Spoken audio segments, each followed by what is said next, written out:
Advocate Jaishankar ഒന്ന് രണ്ട് പ്രശ്നങ്ങൾ അദ്ദേഹം ഉന്നയിക്കുന്നത് ഒന്ന് മുസ്ലിം ലീഗ് അവിഹിതമായി എന്തു നേടി ഈ സർക്കാരിന്റെ കാലത്ത് എന്നുകൂടി വിശദീകരിക്കപ്പെടേണ്ടതാണ്. അതാണ് ആക്ഷേപമെങ്കിൽ മാത്രമല്ല മുസ്ലിം ലീഗ് മുൻപില്ലാത്ത വണ്ണം ആക്രമിക്കപ്പെടുന്നു എന്നുള്ളത് വസ്തുതയാണ്. അത് പല കോണുകളിൽ നിന്ന്, സമുദായ സംഘടനകളുടെ ഭാഗത്തു നിന്ന്, എതിർ രാഷ്ട്രീയ കക്ഷികളുടെ ഭാഗത്തു നിന്ന്, മുന്നണിക്കകത്തു നിന്ന് തന്നെയും മുൻപില്ലാത്ത വണ്ണം മുസ്ലിം ലീഗ് ആക്രമിക്കപ്പെടുന്ന ഒരു സാഹചര്യം കൂടിയുണ്ട്. അതും കാണാതിരിക്കാനാവില്ല.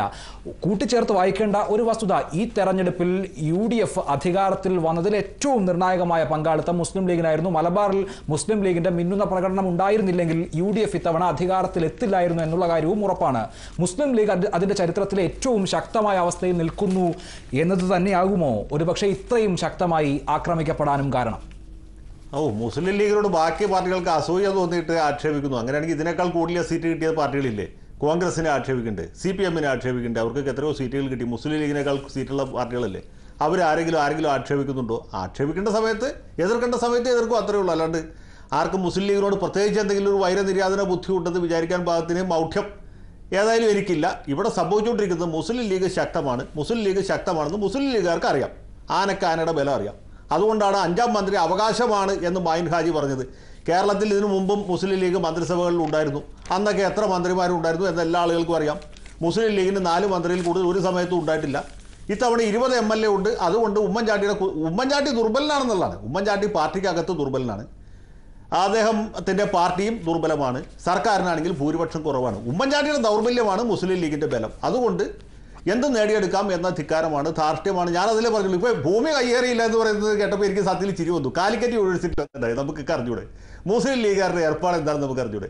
ഇതൊക്കെ എല്ലാ ആളുകൾക്കും അറിയുന്ന കാര്യമാണ്. മൈൻ ഹാജി കുറച്ച് അധികം നേരം കൂടി വാദിച്ചാൽ ഈ നാട്ടിലുള്ള എല്ലാ ആളുകൾക്കും ഇവിടെ എന്ത് നടന്നുകൊണ്ടിരിക്കുന്നുള്ളൂ. ഇതുപോലെയുള്ള നേതാക്കന്മാരുള്ളതാണ് ഇന്നത്തെ മുസ്ലിം ലീഗിൻ്റെ ഒരു വലിയ ദൗർബല്യം. ഞാൻ അദ്ദേഹത്തെ ആക്ഷേപിച്ച് പറയല്ല.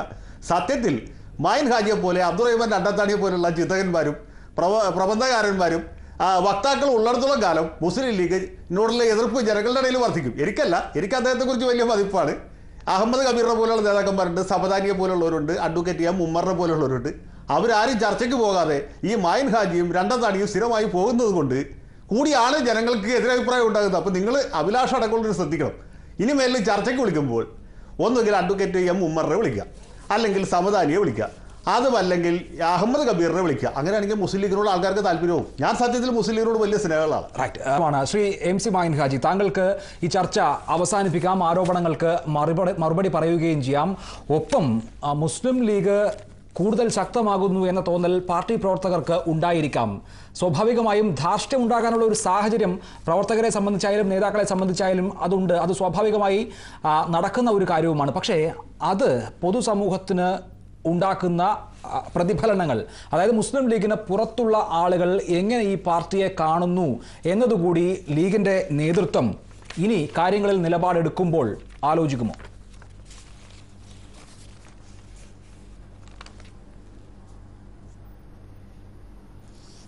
ലീഗിനെ സംബന്ധിച്ചിടത്തോളം ലീഗിന്റെ നേതാക്കളെ തീരുമാനിക്കാനുള്ള അവകാശം ഏതായാലും അഡ്വക്കേറ്റ് ജനറൽ ജയശങ്കറിന് കൊടുക്കാൻ ഞങ്ങൾ തയ്യാറല്ല. ജയശങ്കർ ഇപ്പോഴും എന്റെ ചോദ്യത്തിന് മറുപടി പറഞ്ഞിട്ടില്ല. കാലിക്കറ്റ് യൂണിവേഴ്സിറ്റിയിൽ EMS ചെയർ ഉണ്ട്. ഒരു CH ചെയർ സ്ഥാപിക്കാനുള്ള ഭൂമി അലോട്ട് ചെയ്യാൻ സിൻഡിക്കേറ്റ് തീരുമാനിച്ചപ്പോൾ ലീഗ് വിരുദ്ധർ എല്ലാവരും കൂടിയും ഈ ജയശങ്കർ അടക്കമുള്ള സകലമാന ലീഗ് വിരുദ്ധരും ഒന്നിച്ചുകൂടി വിവാദം ഉണ്ടാക്കി. ഞങ്ങൾ ഒരു വിവാദത്തിനും വേണ്ട എന്നുള്ള നിലയിൽ ഞങ്ങളത് ഉപേക്ഷിച്ചു. ഏത് ഭൂമിയാണ് മുസ്ലിം ലീഗിന് ഏതെങ്കിലും തരത്തിൽ പതിച്ചു കൊടുത്തത് എന്ന് പറയാനുള്ള മാന്യത ഇവിടെ 15 ഏക്കർ കഴിഞ്ഞ ആഴ്ച വാങ്ങിയ ഒരു വീട്ടില്, അതിനു മുമ്പ് 25 ഏക്കർ വാങ്ങി. കാലാകാലങ്ങളായി ഏക്കറ കണക്കിന് 100 കണക്കിന് ഏക്കറുകൾ പലരും കൈവശം വെക്കുന്നുണ്ട്. അതൊക്കെ പലരും പുറത്തു കൊണ്ടുവരുന്നുണ്ട്. അതൊന്നും മുസ്ലിം ലീഗിനെ സംബന്ധിച്ച് ആക്ഷേപിക്കാൻ സാധിക്കില്ല. പിന്നെ മുസ്ലിം ലീഗ്, നിങ്ങൾ പറയല്ലേ ഈ ഗവൺമെന്റ് വന്നതിന് ശേഷം എല്ലാ കോണിൽ നിന്നും ലീഗിനെ ആക്ഷേപിച്ചുകൊണ്ടിരുന്നിട്ടും ഇപ്പോഴും നടക്കുന്ന പ്രാദേശിക തെരഞ്ഞെടുപ്പുകളിലൊക്കെ മുസ്ലിം ലീഗ് ഉജ്ജ്വല വിജയം നേടുകയാണ്. ഇപ്പൊ കണ്ണൂർ നടന്ന, മട്ടന്നൂർ നടന്ന തെരഞ്ഞെടുപ്പില് 5 സീറ്റിൽ മത്സരിച്ച മുസ്ലിം ലീഗ് 5 എണ്ണത്തിലും ജയിച്ചു. കഴിഞ്ഞ പ്രാവശ്യം 1-ലാ ജയിച്ചത്. മുസ്ലിം ലീഗ് അങ്ങനെയാ. മുസ്ലിം ലീഗിനെ ജനങ്ങൾ അംഗീകരിക്കുന്നുണ്ട്. മുസ്ലിം ലീഗിനെ നിരന്തരമായി അത് ജനിച്ചത് മുതൽ എതിർത്തുകൊണ്ടിരിക്കുന്ന ഒരുപാട് ആളുകൾ ആ പൂതി നടപ്പിലാവാതെ മരിച്ചുപോയി. ആ കൂട്ടത്തിലേക്ക് ഇനിയും ആ മീസാങ്കലിന്റെ കൂട്ടത്തിൽ ജയശങ്കറിന്റെയും സുകുമാരൻ നായരുടെയും അതുപോലെയുള്ള ഒരുപാട് ആളുകളുടെ ശവക്കല്ലറ ഉണ്ടാവും. മുസ്ലിം ലീഗ് നശിച്ചു കാണാതെ മരിച്ചുപോയ അതിലപ്പുറത്തേക്ക് ഒന്നും സംഭവിക്കുകയില്ല. മുസ്ലിം ലീഗ് ഒരു കൊലകായ്മ ഇവിടെ നടത്തിയതായി തെളിയിക്കാൻ കഴിഞ്ഞിട്ടില്ല, പറയാൻ കഴിഞ്ഞില്ല. നിങ്ങൾ ഉണ്ടാക്കിയ വിവാദമൊക്കെ തൂറ്റിപ്പോയിട്ടുണ്ട്, എല്ലാം തൂറ്റിപ്പോയിക്കുന്നത്. അത് തൂറ്റിപ്പോയതിനു ശേഷവും നിങ്ങൾ വിവാദങ്ങൾ കത്തിച്ച് വർഷങ്ങളോളം ഇവിടെ ലൈവായി നിർത്തിയിട്ട് പോലും നടന്ന തെരഞ്ഞെടുപ്പുകളില്ല മുസ്ലിം ലീഗ് ചരിത്രത്തിലില്ലാതെ വിജയം. 20 MLA-മാർ, ധാരാളം നൂറുകണക്കിന് പഞ്ചായത്ത് പ്രസിഡന്റുമാർ, ആയിരക്കണക്കിന് പഞ്ചായത്ത് മെമ്പർമാർ, ഇങ്ങനെയൊക്കെ ആയിട്ട് മികച്ചു നിൽക്കുന്നത്. തീർച്ചയായും വളരെ നന്ദി Shri MC Mayin Haji, advocate Jayashankar, Shri Sunny Joseph, Shri R Balakrishna Pillai, Shri P Sreeramakrishnan ചർച്ചയിൽ പങ്കെടുത്തതിന്. ന്യൂസ് നൈറ്റിൽ ഇടവേള.